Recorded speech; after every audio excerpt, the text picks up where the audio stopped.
Assalamualaikum warahmatullahi wabarakatuh. Halo teman-teman, perkenalkan nama saya Julfa Juroto Salisa dari Prodi Ilmu Hadis semester 6. Nah, di sini saya akan menjelaskan media pembelajaran yang berbasis Smart Book. Tujuan saya dari media pembelajaran yang berbasis Smart Book ini bertujuan untuk yang pertama, peserta didik dapat memahami dengan mudah tentang hadis sahih sebagai dasar hukum. Yang kedua, peserta didik dapat membuktikan dan menunjukkan pembagian hadis secara kuantitas dan kualitasnya. Yang ketiga, peserta didik dapat memahami secara mudah tentang pembagian hadis dan penjelasannya. Dalam tahap pertama, dalam media pembelajaran yang berbasis Smart Book ini, saya akan menjelaskan step by stepnya, langkah demi langkah, apa saja sih yang ada di dalam Smart Book ini. Selanjutnya, saya akan memperlihatkan dan menunjukkan media pembelajaran yang berbasis Smart Book.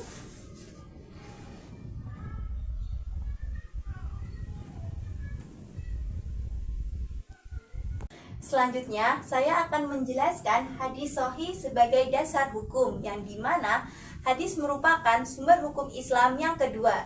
Selanjutnya, hadis ditinjau dari segi kuantitas, yang dimana dibagi menjadi dua. Pertama, hadis mutawatir, dan kedua, hadis ahad. Kalian pasti penasaran ya, apa sih yang dimaksud hadis mutawatir? Apa sih yang dimaksud hadis ahad? Nah, di sini udah saya siapkan tempat untuk penjelasan mengenai hadis mutawatir, pembagian hadis mutawatir, pengertian hadis ahad, serta pembagian hadis ahad. Yang pertama, hadis mutawatir. Hadis mutawatir itu apa sih? Hadis mutawatir adalah hadis yang diriwayatkan oleh banyak perawi di setiap tingkatannya, sehingga mustahil mereka bersepakat untuk berdusta atau berbohong. Dalam hadis mutawatir dibagi menjadi dua. Pertama, hadis mutawatir lafzi. Yang kedua, hadis mutawatir maknawi, yang dimana hadis mutawatir lafzi adalah hadis yang diriwayatkan dengan lafaz dan maknanya sama. Sedangkan hadis mutawatir maknawi adalah hadis yang maknanya mutawatir sementara lafaznya tidak.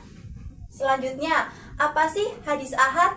Hadis ahad adalah hadis yang tidak memenuhi syarat hadis mutawatir, yaitu hadis yang diriwayatkan oleh sedikit perawi. Penjelasan hadis ahad atau pembagian hadis ahad dibagi menjadi tiga. Pertama, hadis mansyur. Yang kedua, hadis ajiz. Dan yang ketiga, hadis gharib. Apa sih penjelasan dari ketiga ini? Pertama, hadis mansyur, yaitu hadis yang memiliki 3 atau lebih jalur sanad.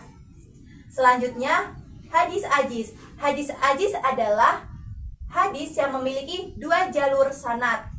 Dan yang terakhir adalah hadis gharib, yang dimana yang memiliki 1 jalur sanad.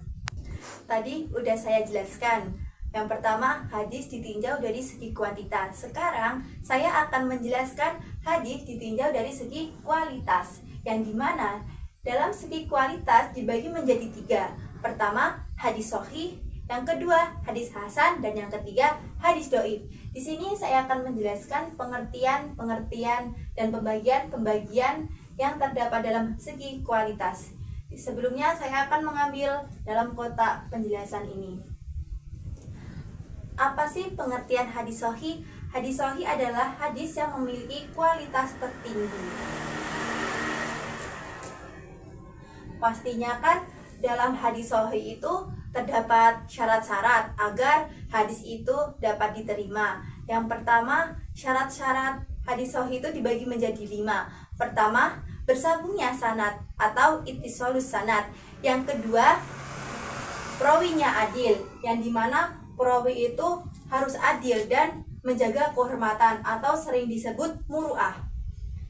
Yang ketiga, perawinya dobit, yaitu kuat hafalannya. Yang keempat, tidak syad.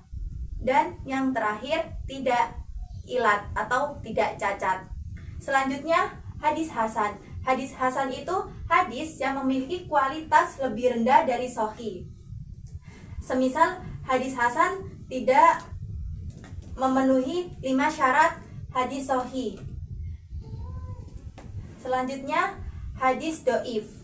Hadis yang memiliki kualitas terendah di mana banyak syaratnya tidak terpenuhi sehingga keabsahan tidak diragukan.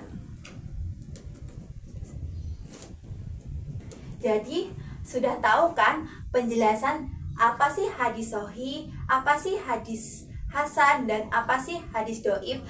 Halo teman-teman, saatnya kita masuk ke tahap terakhir dalam media pembelajaran yang berbasis smartbook, yaitu belajar sambil bermain. Yang dimana ini adalah lukis spin atau sering kita dengar roda berputar.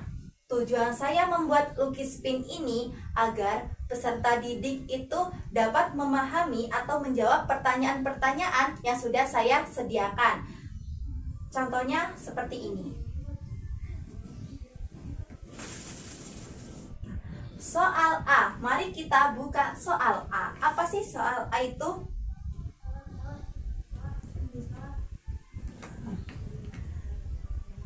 Sebutkan syarat-syarat hadis sahih. Tadi kan udah disebutkan nih, ada 5 syarat dalam hadis sahih.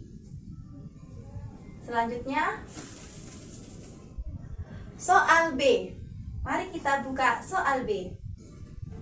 Jelaskan hadis mutawatir dan hadis ahad. Berarti peserta didik harus menjelaskan apa sih pengertian hadis mutawatir, apa sih pengertian hadis ahad, seperti itu. Selanjutnya,